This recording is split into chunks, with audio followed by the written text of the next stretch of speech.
know it's happening until you start getting collections and foreclosure notices. This right here is why you need to use Home Title Lock. Find out if you're already a victim. Go to HomeTitleLock.com now. We're seeing how the sausage is made, and Leland Vittert is going to take over the grill right now. The grill, something I like to do, dare I say. Chris, thank you very much. Coming up, lots of fairness, interesting insights, all sorts of things. Chris Cuomo is the act to follow. Chris, thank you. Friends, welcome to the program. All of Washington is consumed by the chat group leak story. And tonight, we're going to show you how this exposes the hackery on both sides. That's a little later. But we're going to start with something you will not see anywhere else, an extraordinary investigation on the seemingly coordinated Tesla attacks. These are both the protests and the attacks against Tesla showrooms and Tesla cars. Our own Brian Entin led the investigation. The FBI is launching a task force to crack down on the vandalism. Attorney General Pam Bondi suggests that vandals could be charged with domestic terrorism. And the president thinks the attacks are coordinated. I think they're going to suffer very grave consequences because they're really terrorists when you think about it. They're terrorists at a high level. And I think the people that are financing them, they could very well be people I know. Tesla's stock price is up 24% in the days since Minnesota Governor Tim Walz mocked the company's stock. And MAGA supporters are buying Teslas to support the company that are in the #1 spot on Cars.com's American-Made Index. They actually hold 3 spots in the top 10. So there is a backlash to the protests and the violence. Yet this weekend, we could see violence against Tesla owners on a global scale. Tens of thousands are expected to hold Tesla takedown rallies in cities across the world, dozens in the United States. The Trump administration is promising to get to the bottom of whether or not outside forces, in their words, are funding these protests. Former CIA counterterrorism agent Tracy Walder's with us in a moment to talk about the threat here at home. We begin tonight with NewsNation's Brian Entin, his exclusive investigation into the actual attacks on Tesla dealers and cars. Hi, Brian. Hey, Leland. Yeah, we wanted to come to the place with the most Tesla hate, sort of the epicenter of Tesla hate. So we came here to Portland, Oregon. This is a place where many people who drive Teslas right now don't feel safe going out on the roads. There's a man who was arrested here for some of the most violent Tesla attacks. We've been investigating and found that he is a trans activist who, before his arrest, was training other people how to use firearms for self-defense. Take a look. Tesla attacks around the country. Among the worst in Salem, Oregon. A man dressed in all black, first seen throwing Molotov cocktails at the Tesla dealership and returning a month later, shooting up the building with an AK-47. A neighbor gave me this video when the SWAT team showed up to arrest 41-year-old Adam Lansky. Neighbors say he cleaned and spray painted guns outside his apartment and has a young son. We obtained this photo of Lansky wearing a blonde wig at a Pride event. The banner behind him says, "Queer Firearms Training." On the table, there are pistol targets, gun locks, ear protection, magazines, and ammo cases. I spoke to the person who took the photo. I did notice that they had a gun belt on. Yeah, I noticed that in your photo. Yeah, I definitely think they were strapped. And even more bizarre, we're told Lansky was giving out these stickers that say, "Together we can do powerful things." A gun surrounded by cartoon animals. Lansky worked at the First Congregational Church of Christ in downtown Portland. The pastor would not do an interview, referencing an ongoing criminal investigation and personnel matter. So how organized are the Tesla attacks? This online post on an anti-capitalist, anti-authoritarian news site is titled, "Don't Use Molotovs, Some Notes on Safely Burning Teslas." It gives specific instructions on more explosive methods. The Trump administration has called it domestic terrorism. Do you think that's too extreme a label? What do you think? No, I think it's pretty accurate. They use code words and things when they're speaking, and it's made to inflame people. Recall Elon! A protest we went to outside the Portland Tesla dealership was timid. We are not associated with anyone who is doing any kind of violence. They are not welcome here. That is not our mission. But we did find some not exactly condemning the vandalism that we've seen across the country. Destruction of property is a perfectly viable source of protest. No harming humans, obviously. Yeah. Human life is sacred no matter whose it is. But property these are just things. These are just cars. And Leland, when she says these are just things, these are just cars, we've been talking to Tesla owners, even here in Portland, who saved up, worked hard to buy those cars, love their Teslas. Many of them are liberal. They don't even like President Trump or Elon Musk, but they like their car. And they point out that Elon Musk only owns about 13% of Tesla right now, and that, as you mentioned at the top of the show, it's the most American-made car, employs thousands of American people, and they just don't understand why these Tesla dealerships are being targeted. Leland? Yeah, and also in everybody's 401k and any other retirement fund you have. A couple of things. The groups that you talked to out on the street who said they were distancing themselves from violence, or certainly violence against people, it was a little unclear. Did they seem organized? Where are their orders coming from? Because it certainly doesn't seem spontaneous. Yeah, there's a couple of different groups. There's about 5 of them. One of them is called Troublemakers. There are national organizations, and I think like other protests we've seen in the past on the right and left, like the young woman I spoke to who's the organizer, they want the protests to be peaceful, but when they have the protests, there are agitators who come out. There were some people up in the trees that we saw at the one here outside this Tesla dealership. So the intention is for them to be peaceful by some of the organizers, but they can't necessarily control what everybody does. Brian, I'm still struck by up in the trees, probably watching. We've seen these groups be organized before. Antifa sometimes sort of has this umbrella organization that works in a lot of these, and they graft themselves on to various groups, right? It was BLM for a long time. Then came pro-Hamas, pro-Palestinian. Is that now just become the anti-Tesla groups? In a sense, yes. I think there's a difference between some of the groups that are out protesting and then these more isolated groups that are actually going out and vandalizing the cars and shooting up the dealerships. Like the post that I showed online in the piece, that's from an anti-authoritarian message board, and they organize online a lot of these sort of fringe groups. So I do think there's a difference between them and some of the groups that we may see on Saturday that come out to protest that, are sort of older people driving by right now saying F Tesla, by the way. I mean, it's volatile here in Portland. It really is. The people who work in this dealership, I was in there for an hour yesterday talking to them. They're not allowed to go on TV, but you can imagine what it's like working in the Portland Tesla dealership right now, Leland. Well, yeah, I remember what it was like working in the Portland federal courthouse when Antifa would attack it night after night after night. We remember those pitched battles between Antifa and a lot of federal agents inside those courtrooms. All right. Good to see you, Mr. Enton. Thank you, as always. Excellent reporting. The FBI has agents. We have Brian Enton. It's sort of the tip of the spear here. With us now, Tracy Walder, former staff operations officer at the CIA's Counterterrorism Center, also former special agent in the FBI's Los Angeles field office, NewsNation's national security contributor. With us now, Dan Turrentine, former Democratic strategist, co-host of the morning meeting on Two-Way.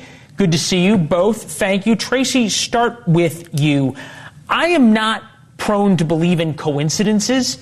You think about where all of these planned rallies are: Moderna, California, Belleville, Washington, Watertown, Massachusetts, St. Petersburg, Florida, D.C., Bridgeville, Pennsylvania, and the list goes on and on and on. Chesterfield, Missouri, Honolulu, Hawaii, Corpus Christi, Texas, Lyndhurst, Ohio.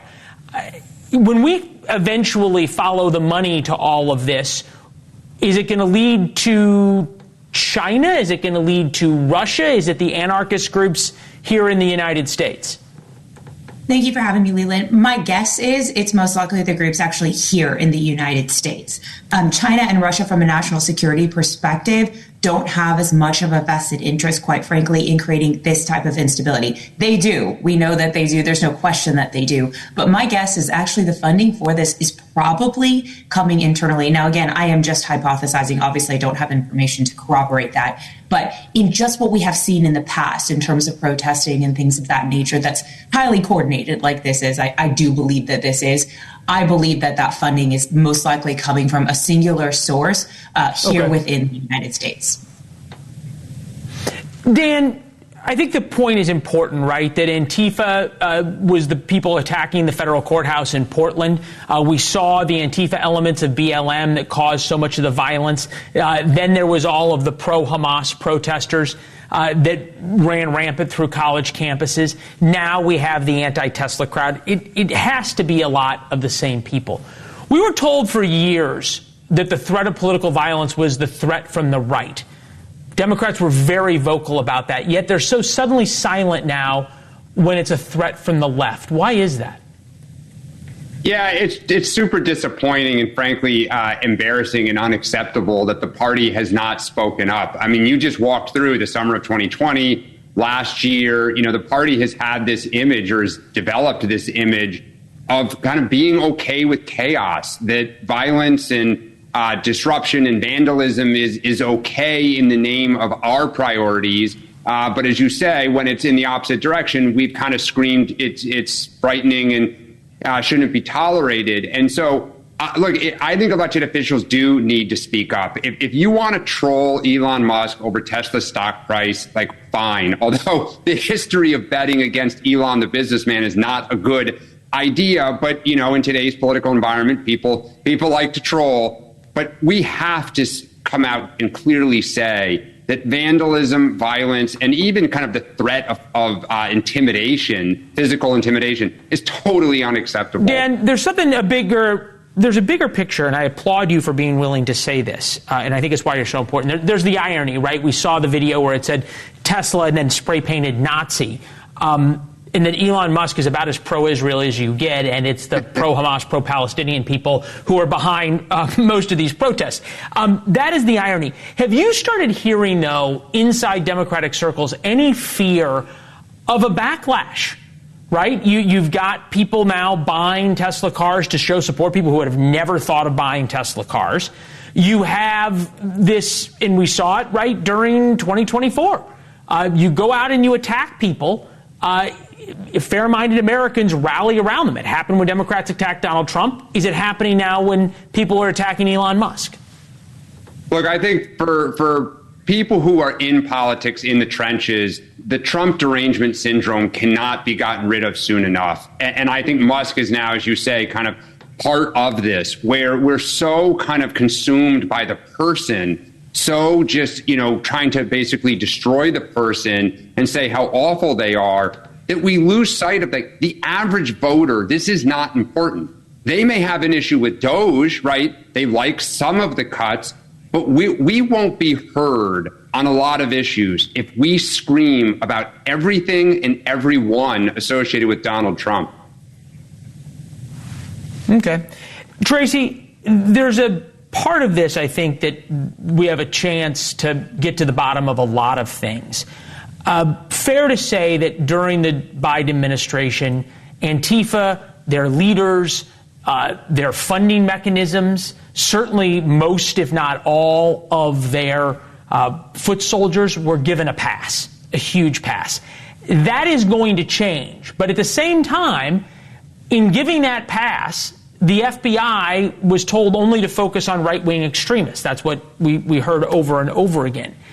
Is the FBI well enough sourced inside Antifa world? Do they have enough eyes and intel for this task force that Kash Patel is putting together to actually put some of these folks behind bars and go after the roots, not just the bad actors of the organization? Well, I think there's actually two pieces to that. I think the first is they are well sourced. Obviously, we know that. They are well staffed.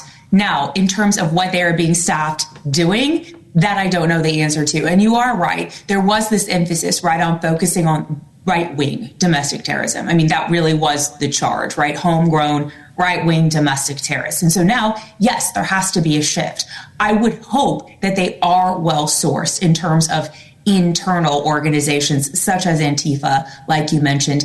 I have to be completely honest. They're not that difficult to penetrate because of the fact that they use so much social media. A lot of these are very, very easy to penetrate. I don't want to give away any secrets, but I would hope. Yeah, operational security is not exactly Antifa's strong suit. All right, Tracy, Dan, thank you both very much. We appreciate it. It's good to see both of you back with you when there are more arrests in news on this, especially from Brian Enton's reporting. Once again, Donald Trump has turned a lemon into a lemonade. How the media firestorm over this man, Mike Waltz, only proves Trump is the type of boss every American wants. He's a very good man. That man is a very good man right there that you criticize so strongly. He's a very good man. Thanks for listening to NewsNation on the Go. I'm Connell McShane, and this is America's fastest growing cable news network, delivering fact-based, unbiased news from all sides.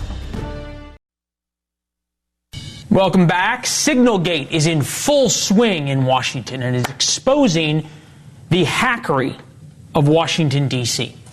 Team Trump is in campaign mode. They're going scorched earth.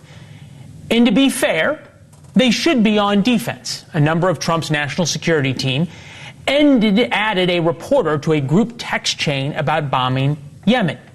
And Fox News is right there with them, attacking Jeffrey Goldberg of The Atlantic magazine, who got the scoop.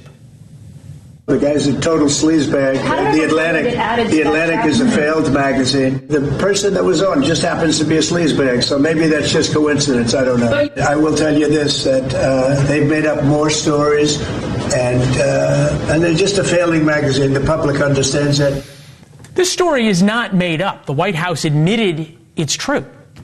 Democrats and the rest of the media view this as their first opportunity to score a scalp, and they do not care whose. Now the debate among national security professionals is over whether the secretary was just incompetent or whether he was drunk. It is by the grace of God that we don't have dead pilots or sunken ships right now.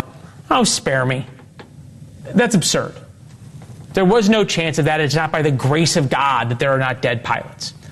Lost in the hackery is what's good for the country, what actually makes America safer. Novel thought, I know, but since this is a national security scandal, let's just spare a minute and talk about national security rather than politics. That's our Why It Matters memo tonight.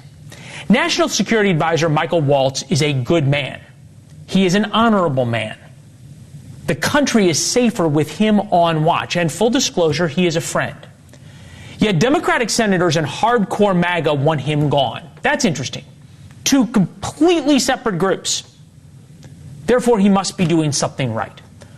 Waltz is allegedly the person who added Jeffrey Goldberg to the group text about plans to bomb the Houthis in Yemen. So, just to clear up a few things, these are facts, they are undisputed. The Houthis are terrorists who deserve what they are getting. Waltz, the vice president, the secretary of defense, and others should not be using the same encrypted messaging app I do to discuss bombing plans. Someone screwed up and added a reporter. It's dumb, a colossal error, but no Americans died. No secrets were compromised. Yet, Democrats see an opportunity. Sloppy, careless, incompetent behavior, particularly towards classified information. This incompetence, this disrespect for our intelligence agencies and the personnel who work for them is entirely unacceptable. It's an embarrassment. This is utterly unprofessional. There's been no apology.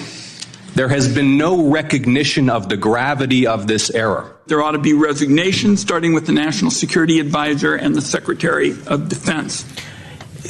Democrats could spare us all some sanctimony. 13 American service members died in the botched withdrawal from Afghanistan. They were murdered by a Taliban suicide bomber. And none of these senators wanted the National Security Advisor to resign. Jake Sullivan committed mistake after mistake, one of which cost 13 American lives. No demands for resignation. But that's okay.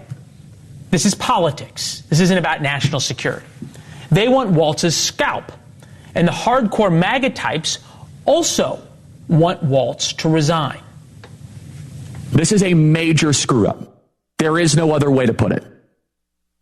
And the screw-up is allowing this guy to be put in, and Michael Waltz doing that. If Waltz resigns, it takes the heat off Pete Hegseth. Hegseth allegedly shared bombing plans and other classified information on the chain. Hardcore MAGA loves Hegseth. But Waltz is perhaps a little too honorable for them. He's a former Green Beret, member of Congress. He quit his job in Congress to be national security advisor. He possesses moral clarity on Russia, moral clarity on the Middle East, Iran, and China. That is rare inside the Trump administration. So Waltz is stuck in the middle. A good man, which makes him a rarity in Washington. And today he did something that very few people in Washington ever do. Well, look, a staffer wasn't responsible, and look, I take full responsibility. I built the group. My job is to make sure everything's coordinated. And here's the kicker. Goldberg, Senate Democrats, the rest of the media that want Waltz gone, claim to be doing it because they care about America. Well, Waltz is the single best bulwark against MAGA's worst instincts on Russia. Maybe they want Trump to fire Waltz and appoint Tucker Carlson as national security advisor. This group claims to care about the country, but by their actions, they only care about scoring political points. Mike Waltz is a good man. Maybe he screwed up. Maybe he didn't. We don't exactly know how Jeffrey Goldberg's phone number ended up in his phone. But this is unquestionably true. America is safer with Mike Waltz on watch. And this scandal is exposing everybody in Washington for exactly what they are. Michael Isikoff's with us, investigative journalist, contributing editor for Spy Talk. Younger Sargon, columnist for The Free Press, author of Second Class, How the Elites Betrayed Working Men and Women. Michael, I understand the desire to jump all over this. We said yesterday, we will say again, this was clearly a mistake. But I see sort of a stunning lack of continuity and a stunning amount of hypocrisy from Democrats who suddenly seem so concerned about national security and were so unconcerned during the Biden administration. So, look, you acknowledge this was a serious mistake. I don't know which words that the Democrats use, sloppy incompetence, utterly unprofessional, you would dispute. That seems to fit the facts. All of them. But this is my question to you. And so isn't it more important? Isn't it more important to keep Mike Waltz on the job? Not until we know what exactly happened here. Who put Jeffrey Goldberg's name on that chat, on the Signal chat? We don't know. Waltz said he did. What's that? Waltz said he did. He made a mistake. And I guess my question is why? Card is a staffer. He says he doesn't even know Jeffrey Goldberg. He has not been in communication with him. So somebody who was in communication with Jeffrey Goldberg put his name on that Signal chat. And you know, I think the first order of business, and I don't know why the FBI isn't already in the case, interviewing everybody in the White House and the National Security Council to find out who did it, why, what they were thinking, and, you know, get to the bottom of it. We're not to the bottom of this. There are a lot of unanswered questions. And so I don't want to whitewash anything or defend it until we know exactly what happened. Fair enough. I think reserving judgment's always a good thing. You know, Donald Trump today sort of not only went on offense against the Atlantic, but he said that this is not a story the rest of America cares about. He thinks we should be talking about what is going well for his administration. Here's Trump on the positive news. For the first time in like 50 years, right track, wrong track. We're on the right track. Egg prices have come down 45-50% in the last week and a half. Gasoline's way down. Eggs are way down. Groceries are down very substantially, but you're going to see billions of dollars, even trillions of dollars coming into our country very soon in the form of tariffs. Donald Trump was also hired, though, because he said, I'm going to pick the very best people, right? And is there an issue of competency that even when other things are going well, irritates the American people, scares them a little bit? Look, I agree with everything you said, Leland. Obviously, this was a catastrophic screw-up here. I think a lot of people, though, can easily put themselves in Mike Walz's shoes and imagine themselves doing something, and being embarrassed in the same way that he is right now. There have been things that have come out that have made me feel a lot better about it. What CIA Director Ratcliffe said about Signal being approved for people who are in the CIA, I did not know that, and it changes things significantly. He said it was a staffer. I think, Leland, that you said that they're going after Mike Walz because they're trying to protect Pete Hegseth. I actually think that they're going after Mike Walz because they're trying to protect J.D. Vance.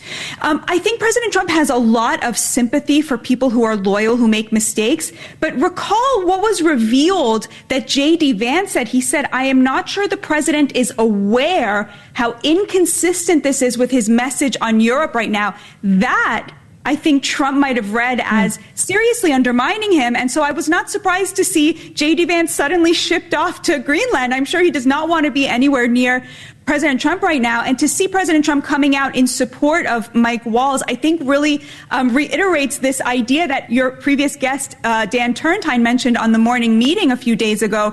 There's only really one sin with Trump that's utterly unforgivable, and it's disloyalty. Somebody making an error, even one of this magnitude, there has to be grace. Yeah.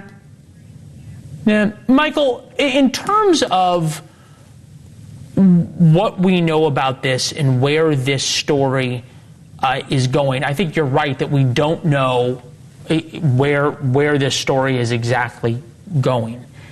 As a investigative reporter, put on your hat. The parsing of words, both by Jeffrey Goldberg, by Michael Waltz, by other members of the administration, tells me that we have not yet gotten the whole story here. Yeah, a couple things. Yes, Radcliffe did say Signal can be used by CIA officers for certain matters, but they must any actions they take, anything that is government business, must be archived. Signal is not archived. You send a message, you can have it disappear. There's something called the Federal Records Act, which Hillary Clinton brazenly violated when she became Secretary of State. She was using a personal account to conduct government business. That's what set off the whole Hillary Clinton email fiasco, right? And many of the people on that chat were quite vocal about Hillary Clinton's discretions. They were doing the exact same thing. They were using personal Signal accounts. Yeah, I made that point with Bill O'Reilly last night. What?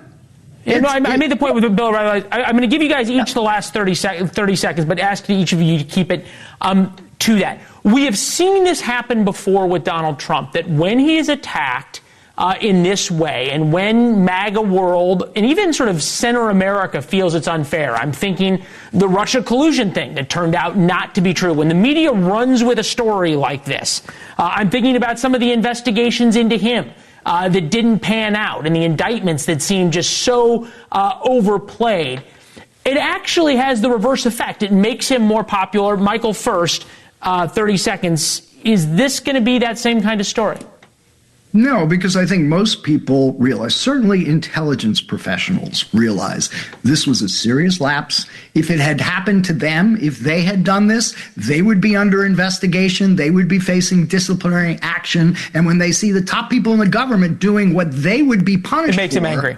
They are quite upset about it. And so, yes, the American public writ large may not care that much, but the people who we rely on for the security of this country care very deeply. Fair point. Batya, you get the last word on that. I think you're right, Leland. This is already, to me, getting the feel of sort of an overblown story. And the way, as you pointed out in your monologue, the way that the Democrats are jumping on this as their opportunity because they have nothing else with which to fight this very popular president with a very popular agenda, it really kind of rankles a little bit. I don't think they're going to come out of this unscathed either.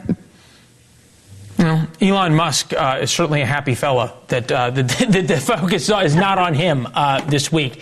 Thank you both, Michael, Batya, as always. We first wrote about this in War Notes. More on Michael Walls in War Notes as well. That's your chance for an inside look at the show every day. It is free. warnotes.com to subscribe. You will be delighted and smarter when you check your email at 7:05 p.m. Eastern Time. Social Security seems to be falling apart and fast.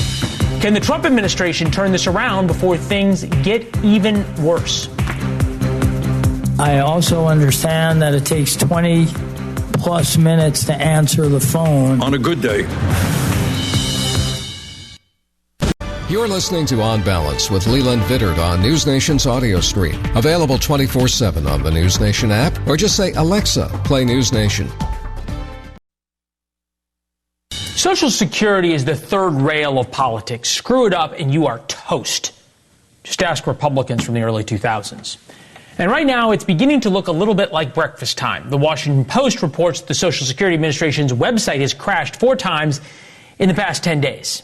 That doesn't sound good. Maybe it happens all the time. That's even worse. 73 million Americans are on Social Security, over 126 million in benefits every month. For many, it is their only income. Without Social Security, they cannot pay their rent. They can't buy groceries. Today, Trump's nominee faced serious questions. When you have a system that is not working now, do you think it's a great idea to lay off half of the employees? I don't know do I think it's a great idea to lay off half of the employees when a system doesn't work? I think the answer is probably no. Do you think that Social Security beneficiaries in America would rather have their calls answered by an American, a person, or an AI, artificial intelligence chatbot? I think it's a choice of the beneficiary. And every single person, especially old people, would a lot rather talk to a person than an AI chatbot. Just try and call the airlines. Commerce Secretary Howard Lutnick didn't seem to get the memo last week about how worried Americans are on Social Security cuts. Let's say Social Security didn't send out their checks this month. My mother-in-law, who's 94, she wouldn't call and complain. She just wouldn't. She'd think something got messed up, and she'll get it next month. A fraudster always makes the loudest noise, screaming, yelling, and complaining. Lutnick is a billionaire. Of course, his mother-in-law doesn't care about Social Security. Many, many Americans, it is their lifeline. Interestingly enough, that is something President Trump understands, which is why he promised not to touch it. Can you guarantee that Medicare, Medicaid, Social Security will not be touched? Yeah, I mean, I have said it so many times, you shouldn't be asking me that question. Okay? This will not be read my lips. It won't be read my lips anymore. We're not going to touch it. Now, we are going to look for fraud. So this is the important point. There is not touching Social Security, but then there is also gutting the Social Security agency, which makes it very possible people won't get their checks. It's not cutting benefits. It's just screwing up the system that sends out checks. Elon Musk has made finding fraud in Social Security a top priority. You know, there's crazy things like just cursory examination of Social Security, and we've got people in there that are 150 years old. Now, do you know anyone who's 150? I don't know. Okay. There's serious questions as to whether those 150-year-olds are getting checks. There's a lot of indications they are not, but that's kind of beside the point. Because finding fraud is great, But it doesn't matter if you mess with the process of people getting their Social Security checks. That is a no-fail mission for any politician, Democrat or Republican. If Social Security gets messed up and people don't get their checks, it is an enormous problem. The Washington Post reports, depending on the time of day, a recorded message for the 800 line tells callers their wait on hold will be more than 120 minutes or 180 minutes. Some callers report being on hold for 4 or 5 hours. This week, the media showed us that they cannot wait to find something to hang around Trump's neck. We are seeing a fight about D.C. journalists and all of the uproar and the kerfuffle. That's not anything close to what happens if Social Security becomes an issue. Problems with Social Security will not just be a kerfuffle. They will be a 5-alarm fire. It is a no-fail mission. Right now, the mission is in jeopardy. There is an immigration loophole where Chinese nationals are renting the womb of American women to have babies that are U.S. citizens. It is legal. It is dangerous. We exposed it last week. This week, how to put a stop to it.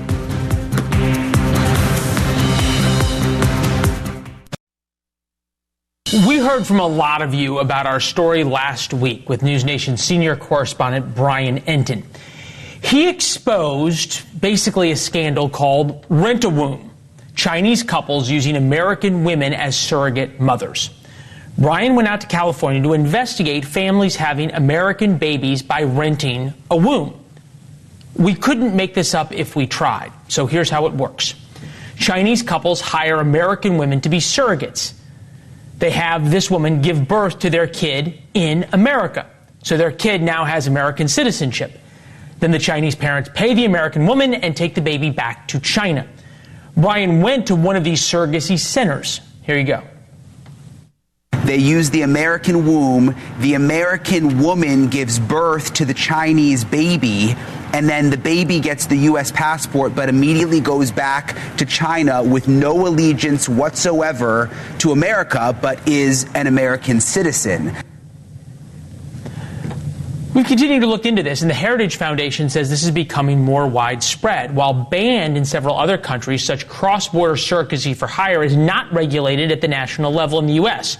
Worse, about half of the U.S. states openly encourage this industry. The co-author of the article is with us now, Simon Hankinson, Senior Research Fellow at Heritage Foundation. Good to see you, Simon. Thank you.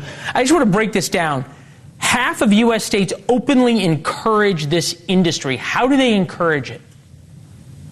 Well, they don't regulate it or they see it as a money earner. I mean, the going rate for this could be north of $50,000. So, you're bringing in tourists and you're bringing in money. California, it's a pretty thriving industry, particularly because it's so close to Asia, and that's where about half of the clients come from. Okay, so according to Brian's reporting, $200,000 is paid by these Chinese parents. $70,000 goes to the American surrogate. The embryo comes sometimes either pre-built from China, or the eggs and the sperm from China come over, and then it's done in a U.S. surrogacy or fertility center. Why is this not regulated? I'm confused.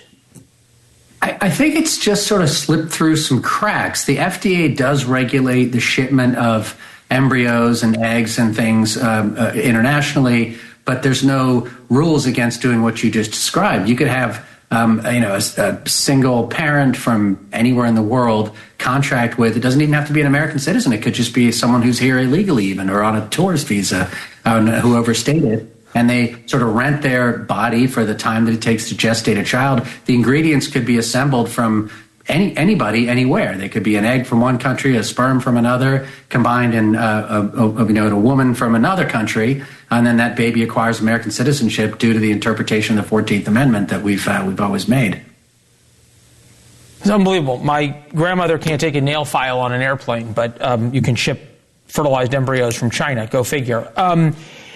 You pointed out this 14th Amendment issue. If the 14th Amendment issue is adjudicated by the Supreme Court and Trump is allowed to take away birthright citizenship, then this sort of becomes very easy to regulate without that, are there any options? Well, Congress could legislate, they could ban international paid surrogacy, which would stop this particular thing. We also have a problem with birth tourism, of course, which is much, much more common, where people from all over the world, China, Russia, India, wherever they want, can buy a ticket and fly to the United States to give birth, and there are package deals that they can take, with a little tourism and shopping thrown in. So the interpretation of the 14th Amendment that some of my colleagues at Heritage argue should be made is one that does not consider people born to parents who are illegally present or temporarily present and have a citizenship of another country because they're not subject to the jurisdiction of the United States to acquire U.S. citizenship. That's something Congress could clarify, the interpretation of the 14th Amendment. Right. But for the time being, that's what the president's decided to do. Yeah, and then it goes up to the Supreme Court. Brian Entin, in his reporting, looked at the risk, particularly from China. Take a listen. What happens in 20 years? Is there any concern that they could become spies, that the Chinese government could use them somehow because they'll have the American passport? Anytime that somebody has a U.S. passport, it means that they have access to the United States. They will give you the example. Child born in Irvine in 2015 goes back and ultimately joins the Chinese military at age 20. Having a U.S. passport, that provides a real national security asset to China and a real problem to the United States. Yes or no? I got 3 seconds. Is there any tracking of these babies once they go back to China? No. Got it. You delivered, Simon. Thank you very much. We appreciate it. One thing you'll be talking about tomorrow when we come back. Thanks for listening to News Nation on the Go. I'm Leland Vittert. This is America's fastest growing cable news network, delivering fact-based, unbiased news from all sides. Welcome back. One thing you're going to be talking about tomorrow, the Vice President of the United States heading to Greenland. Can he make a deal? What will he say? What will his reception in Greenland be? That tomorrow. Ashley Banfield is next.